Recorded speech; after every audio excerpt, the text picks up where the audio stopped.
Hello friends, welcome back to my channel. तो आज special education course के बारे में हम बात करेंगे कि ये कोर्स आप कहाँ से कर सकते हो और किन किन चीज़ों का आपको ध्यान रखना चाहिए ताकि आपका पैसा और समय दोनों बर्बाद ना हो। तो ये कोर्स करीब जो मैं कर रही हूँ वो short term course in autism है, जो कि 6 महीने का है और ऑनलाइन है। इस तरह के कुछ लॉन्ग टर्म कोर्सेस भी आते हैं, जैसे बीएड इन ऑटिज़म, तो जो कि 2 साल का होता है। और ये जो कोर्स है वो कोई भी पेरेंट, थेरेपिस्ट या कोई स्पेशल एजुकेटर कर सकता है, या कोई टीचर कर सकता है, कोई भी कर सकता है। हमारा जो ग्रुप है एक, वो जहाँ से मैं कर रही हूँ, जो हमारा ग्रुप है उसमें करीब 20-25 लोग हैं, जिसमें से कुछ लोग जो हैं वो कहीं ना कहीं कोई थेरेपी सेंटर रन कर रहे हैं, तो वो थेरेपिस्ट हैं। कुछ जो हैं वो कहीं पे पढ़ा रहे हैं, किसी स्पेशल स्कूल में पढ़ा रहे हैं, तो कुछ कोई स्पेशल एजुकेटर है, कोई इंक्लूसिव स्कूल के प्रिंसिपल हैं जो अपने स्कूल में कैसे बच्चों को पढ़ाना है, हमारे बच्चों को उसके बारे में सीखना चाहते हैं, तो इसलिए वो ये कोर्स कर रहे हैं। कुछ हमारे जैसे पेरेंट्स हैं। तो अभी किन किन चीज़ों का हमें ध्यान रखना चाहिए, क्योंकि जब मैं ये कर रही हूँ तो मैं आपको बता सकती हूँ कि क्या क्या आपको ध्यान में रखना है ये कोर्स करने से पहले। सबसे पहले तो ये ऑनलाइन है, पहले ये ऑफलाइन होता था, बट कोविड के टाइम से अभी ये ऑनलाइन हो गया है। तो आप घर पे आराम से बैठ के कर सकते हो, लेकिन हाँ, कोई एक हेल्पिंग हैंड होना चाहिए, क्योंकि 3-4 घंटे जब आप ऑनलाइन क्लास कर रहे हो तो आपके बच्चे को संभालने के लिए कोई होना चाहिए। जोश जोश में मैंने एडमिशन तो ले लिया था, मैंने सोचा कि मैं कर लूँगी मैनेज, लेकिन 3-4 घंटे सानवी को इस तरह से इग्नोर करके अपने क्लास को कर पाना मुश्किल था।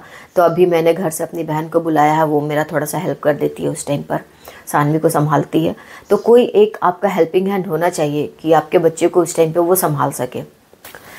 नेक्स्ट है कि इस तरह के जो कोर्स, जो शॉर्ट टर्म सर्टिफिकेट कोर्स होते हैं या इस तरह के और भी कोई कोर्स होते हैं, वो डिज़ाइन किए गए हैं स्पेशल एजुकेटर या थेरेपिस्ट के लिए या टीचर्स के लिए, लेकिन उसमें पेरेंट्स को भी उन्होंने शामिल किया हुआ है, बट ये डिज़ाइन किया हुआ है थेरेपिस्ट के लिए और टीचर, स्पेशल एजुकेटर के लिए। तो जब क्लासेस होते हैं तो बहुत सारी चीज़ों को डीप में बताया जाता है, जो कि एज अ पेरेंट आपको कभी कभी लगेगा कि ये हमें क्यों बताया जा रहा है, क्योंकि कुछ पेरेंट्स जब क्लासेस होते रहते तो कुछ पेरेंट्स का सवाल रहता है कि ये हम जानकर क्या करेंगे, तो हमें ये सब क्यों बताया जा रहा है। लाइक आज से 100 साल पहले फर्स्ट टाइम ऑटिज़म जिसने डिस्कवर किया, तो उसने कैसे किया, क्या किया, फिर बच्चों को कैसे हैंडल वो करते थे, उनका स्क्रीनिंग का क्या प्रोसेस था। बट जो टीचर्स हैं, किसी इंक्लूसिव स्कूल के कोई प्रिंसिपल हैं, कोई थेरेपिस्ट है, उनको ये समझना ज़रूरी है कि पहले किस तरह से क्या होता था, अब क्या हो रहा है, एथिक्स के बारे में और बहुत सारे चीज़ों के बारे में डिटेल में जानना उन्हें ज़रूरी है। क्योंकि एक ये पूरा का पूरा स्कूल वो रन कर रहे हैं, पूरा थेरेपी सेंटर रन कर रहे हैं, तो उनको डिटेल में सब कुछ समझना ज़रूरी है। बट पेरेंट को ये सब समझने की ज़रूरत नहीं है, तो पेरेंट को कभी कभी ये बहुत बोरियत सा लगता है। मुझे तो नहीं लगता, क्योंकि मैं तो गई हूँ ये सब सीखने के लिए और मैं आपको समझा सकूँ। बट क्योंकि ऐसे लोग, जैसे मैं यहाँ पे वीडियो शेयर करती हूँ, तो मैं आपको नॉलेज जितना मुझे लगता है कि भाई मुझे ये भी पता चले, वो भी पता चले, कि मैं आप दूर दूर तक जो लोगों के पास उतना कुछ नहीं पहुँच पाता इन्फॉर्मेशन, वो पहुँच सके आप तक। बट अगर कोई ये सोच के बस कि मुझे बस अपने बच्चे पे काम करना और बाकी अननेसेसरी चीज़ें मुझे अपने दिमाग में नहीं लानी है, तो उनके लिए ये थोड़ा सा बोरियत हो सकता है। तो आप इसमें एडमिशन तभी लीजिए जब थोड़ा सा आप चीज़ों को और एक्सप्लोर करना चाहते हो। मतलब केवल अपने बच्चे पे नहीं, दूसरे बच्चों पर भी कैसे काम करते हैं, या फिर आप फ्यूचर में जाके कुछ सोशल, जैसे मैं यूट्यूब पे वीडियो बना रही हूँ, या फिर आप किसी एनजीओ से जुड़ना चाहते हो या कुछ ऐसा कुछ करना चाहते हो, तो ये कोर्स आपके लिए ज़्यादा अच्छा है। पेरेंट्स का रहता है कि अभी हमने तो ये अपने बच्चे पर कैसे काम करना है ये सीखने के लिए किया है, बट अभी आपको बताया जाएगा कि आपको स्क्रीनिंग कैसे करना है, क्योंकि थेरेपिस्ट, प्रिंसिपल, टीचर, उनको ये चीज़ पता होना चाहिए कि जब आपके पास कोई बच्चा आए तो आप उसका स्क्रीनिंग कैसे करोगे। कुछ एथिक्स की बातें, कुछ रिसर्च की बातें। तो ये सारी चीज़ें एज अ पेरेंट अगर कोई बस ये सीखने गया है कि मुझे मेरे बच्चे के बारे में पता चल जाए कि मुझे कैसे करना है, तो ये सारी चीज़ें उनको लगी कि भाई इतना कॉम्प्लिकेटेड स्क्रीनिंग क्या, ये सब मुझे जानकर क्या करना है।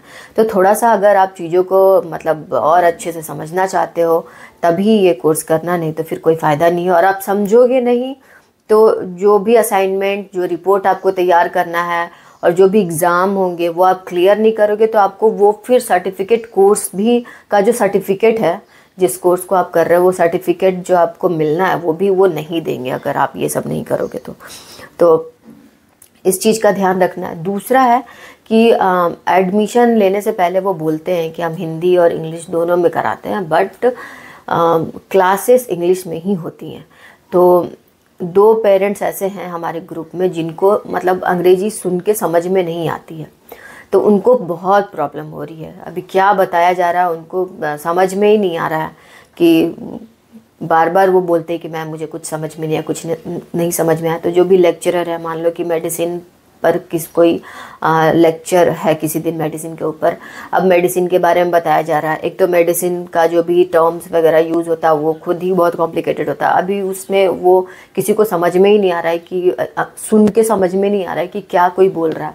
बीच बीच में थोड़ा बहुत इंटरप्ट वो करते हैं कि हमें नहीं समझ में आ रहा, आप हिंदी में समझाइए।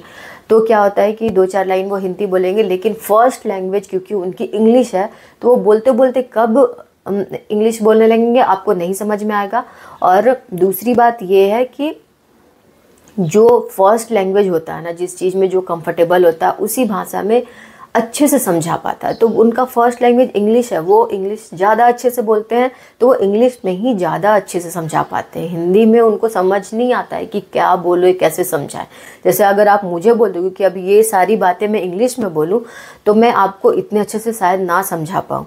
और हिंदी क्योंकि मेरी फर्स्ट लैंग्वेज हिंदी है तो मैं हिंदी में ज़्यादा अच्छे से आपको समझा पा रही हूँ। तो सेम यही प्रॉब्लम वहाँ पे हो रहा है। तो अभी आप मान लो कि 20-25 हज़ार रुपये लगा कर आपने एडमिशन ले लिया और पैसा भी आपका वसूल नहीं हुआ। जो नॉलेज गेन करने के लिए आपने इतना पैसा लगाया, इतना टाइम लगाया, इतना एफर्ट्स लगाया, वो सब फिर लगता है कि कोई फ़ायदा नहीं हुआ, बर्बाद हो गया। दूसरा है कि आपको थोड़ा सा प्रीवियस नॉलेज होना चाहिए इसके बारे में, क्योंकि ये कोई डिप्लोमा कोर्स नहीं है, कोई 2 साल का कोर्स नहीं है। जैसे कि बीएड होता है कि भाई आपको एक एक चीज़ के बारे में डिटेल में पहले बताया जाएगा, उसके बाद उसके आगे का चीज़ समझाया जाएगा। ये मैंने जैसा कि बताया कि ये डिज़ाइन ही किया गया थेरेपिस्ट और टीचर्स और हर चीज़ के लिए। साइकोलॉजी के जो स्टूडेंट है उनके लिए तो बहुत सारे टर्म्स और बहुत सारी चीज़ें वो पहले से उन्हें पता होती हैं, तो एकदम से शुरू होता है, बीच से शुरू हो जाता है। तो जिसको बिल्कुल जीरो नॉलेज है उसको नहीं समझ में आएगा, क्योंकि बहुत सारे लोगों के साथ ऐसा हो रहा है, वो फट कंप्लीट हो जा रहा है। मेरे साथ नहीं हो रहा है क्योंकि मैं काफ़ी टाइम से यूट्यूब पे वीडियो बना रही हूँ, तो हर चीज़ के बारे में मुझे एक पर्टिकुलर नॉलेज है। लाइक बच्चे को कैसे आप समझ सकते हो कि वो हाइपोसेंसिटिव है, हाइपर सेंसिटिव है। अभी कुछ बच्चे दोनों होते हैं, जो कि जैसे कि मेरी बेटी है, तो मुझे ये कॉन्सेप्ट पहले से पता है। उनका बिहेवियर कैसा होता है वो मुझे पहले से पता है। अभी 2-3 मिनट में उन्होंने पूरा ये जो भी है ये ख़त्म हो गया, तो मुझे पता है कि उन्होंने क्या बताया। बट अगर आपको बिल्कुल भी नॉलेज नहीं है, आप फर्स्ट टाइम सुनोगे, तो सब कुछ ऊपर से पार हो जाएगा कि ये क्या था, आया और गया, इस तरह से। तो थोड़ा सा प्रीवियस नॉलेज होगा तो ज़्यादा अच्छा रहेगा, क्योंकि मैंने बताया कि ये कोर्स थोड़ा सा थेरेपिस्ट, स्पेशल एजुकेटर को ध्यान में रख के किया गया। कर भी वही रहे हैं जो ऑलरेडी है इस प्रोफेशन में, तो उनको आइडिया तो थोड़ा बहुत होगा ही ना, तो उसी तरह से इसको डिज़ाइन किया गया। तो आप ये चीज़ देख लेना, जैसे मैं यहाँ पे समझाती हूँ ना एकदम बेसिक, देखो ऐसे ऐसे, उस तरह से वहाँ पे नहीं होता है। पढ़ाते हैं वो लोग, तो आपको पता ही है, कॉम्प्लिकेटेड चीज़ों को वो उसी वे में पढ़ाएंगे आपके लिए। वो 10 घंटा एक चीज़ को पकड़ के नहीं समझाएंगे कि इसको ऐसे, इसको ऐसे। मैं सजेस्ट करूँगी, अगर आपको बिल्कुल भी नॉलेज नहीं है तो please go for diploma course, जो 2 साल का होता है, लॉन्ग टर्म कोर्स। मुंबई में 2 ऐसे इंस्टीट्यूट है जहाँ पर इस तरह के सर्टिफिकेट कोर्स कराया जाता है। अभी ऑनलाइन कराया जाता, पहले ऑफलाइन कराया जाता था, अभी वो लोग ऑनलाइन कर दिए, क्योंकि कोविड के टाइम में उन्होंने ऑनलाइन किया, फिर वो सक्सेसफुल रहा तो उन्होंने ऑनलाइन ही कर दिया है। तो स्क्रीन पे आपको दिख रहा होगा, 2 सर्टिफिकेट कोर्स मुंबई में, ये जो 2 होते हैं, इनका नंबर मैं नहीं शेयर कर सकती हूँ और लिंक नहीं शेयर कर सकती हूँ क्योंकि मैंने वो डाला था, बट उसके वजह से शायद इस वीडियो पे रिस्ट्रिक्शन आ रहा था। तो मैंने दोबारा से ये वीडियो बना के बस मैंने नाम डाला है, आप देख लो स्क्रीन पे। मैं नाम नहीं लूँगी, पता नहीं क्या क्या रिस्ट्रिक्शन आ रहे हैं मेरे वीडियो पे, मुझे नहीं पता। तो ये जो 2 नाम आपको जो दिख रहे हैं ना, ये यहाँ पे मुंबई में ये अच्छा कराते हैं, ये डिप्लोमा भी कराते हैं और शॉर्ट टर्म 6 महीने का जो कोर्स है वो भी कराते हैं। अगर आप ऐसे गूगल में डालोगे ना तो उनका डिटेल आ जाएगा, और नहीं तो आप मुझे इंस्टा पर मैसेज करोगे तो मैं आपको बता दूँगी। किन्हीं किन्हीं ने मैसेज किया था तो मैंने उनको बताया भी है। तो आप इंस्टा पे मैसेज करोगे तो मैं इसका नंबर दे दूँगी, तो आप नंबर से बात कर सकते हो। वैसे अब नेक्स्ट ईयर इनका शुरू होगा, तो आप अभी तो वैसे कोई फ़ायदा नहीं होगा कॉल करके, नेक्स्ट ईयर ही इनका शुरू होगा फिर से बैच। और तो कुछ बचा नहीं है बताने के लिए। और जो लोग जिनको अंग्रेज़ी समझ में नहीं आती, मैं हूँ यहाँ पर। मैं अभी मेरा कोर्स ख़त्म ही हो जाएगा कुछ टाइम में, उसके बाद आने वाले टाइम में मैं एकदम डिटेल में वीडियो बनाना शुरू करूँगी। बेसिक जो भी मैंने सीखा है वो सब मैं आपको बताऊँगी, और आपको ऐसा लगेगा कि आपने घर बैठे बैठे बस आपने ये कोर्स कर लिया। इस तरह से मैं आपको बहुत ही इजी और आसान भाषा में समझा कर बताऊँगी। तो आप पैनिक मत हो, आप मेरा इंतज़ार करो, मैं आपको समझाऊँगी। और नहीं तो आपको करना है तो आप प्लीज़ जाके एडमिशन ले सकते हो, बात कर सकते हो उनको। हो सकता है वो बीच में कोई उनका सेशन शुरू होता हो। मुंबई में तो ये जो 2 मैंने नाम बताया वो लोग अच्छा कराते हैं। बाकी आपके शहर में कौन कहाँ से कर रहा है, अगर वो आप कमेंट सेक्शन में डाल दोगे तो दूसरे जो लोग आपके शहर के जो लोग हैं उनको थोड़ा सा हेल्प मिल जाएगा कि अपने शहर में वो कहाँ से कर सकते हैं। बाकी मुंबई का 2 मैंने ऐसा जो होता है यहाँ पे वो मैंने बता दिया है, तो आप देख लेना। बाकी जो ये वीडियो देख रहे हैं अगर वो अपने शहर में कहीं से कर रहे हैं तो वो कमेंट सेक्शन में प्लीज़ आप कमेंट करके बता देना कि और लोगों तक लोग ये जान सके कि अपने शहर में बैठे बैठे वो कहाँ से ये कोर्स कर सकते हैं। और कुछ ऐसा नहीं था बताने के लिए। जिनको भी नंबर चाहिए और एड्रेस नंबर या उसका जो लिंक होता है वो चाहिए तो आप मुझे इंस्टा पे मैसेज करके आप मुझसे ले सकते हो। बाकी मैं यहाँ पे शेयर नहीं कर सकती, कुछ यूट्यूब का अपना रिस्ट्रिक्शन है। मिलते हैं दूसरे ब्लॉग में, तब तक के लिए धन्यवाद।